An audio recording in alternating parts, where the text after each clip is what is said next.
রাসূল পাক সাল্লাল্লাহু আলাইহি ওয়াসাল্লাম বলেন, মান ক্বারাআ সূরাতা ইয়াসিন ফি আউয়ালিন নাহারি কুদিয়াত হাওয়াইজুহু, যেই ব্যক্তি প্রতিদিন সকালবেলা সূরা ইয়াসিন পড়বে, আল্লাহর নবী বলেন তার সারা দিনের যত হাজত আছে, প্রয়োজন আছে, আল্লাহ পূরণ করে দিবে।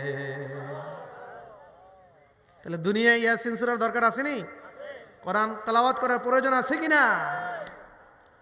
রাত্রে ঘুমানোর সময় সূরা বাকারার শেষের 2টি আয়াত পরে ঘুমাও। আয়াতুল কুরসি নামক ওই আয়াতটা পড়েও ঘুমাও। সারা রাত তুমি সকল বিপদ আপদ থেকে মুক্ত, চোর ডাকাত দুশ্মনের দুশ্মনী থেকে তুমি মুক্ত। শুধু তাই নয়, তোমার আশপাশের প্রতিবেশীদের বাড়ি ঘরগুলোও আল্লাহ এই কারণে মুক্ত করে দিবে।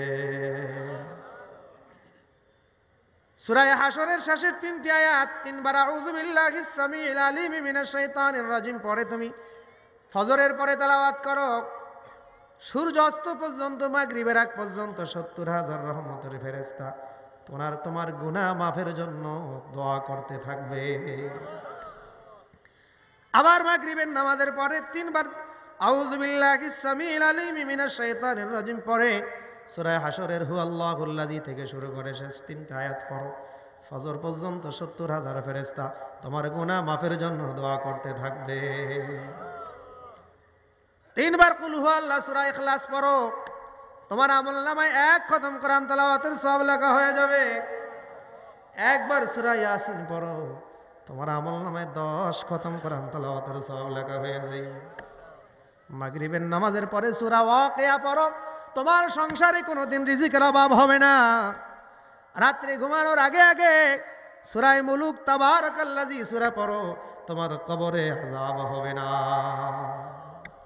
ইহকালেও শান্তি, পরকালেও শান্তি, ঠিক কিনা বলো? শুধু শান্তি আর শান্তি, শান্তি আর শান্তি শুনতেছি, কিন্তু শান্তির কাছে যাই না। কোরআনের ফজিলত, কোরআনের সম্মান শুনতে বুড়া হয়ে গেছি, কবরে যাওয়ার সময় হয়ে গেছে, কিন্তু কোরআনের মধ্যে একটু ঢুকে দেখলাম না।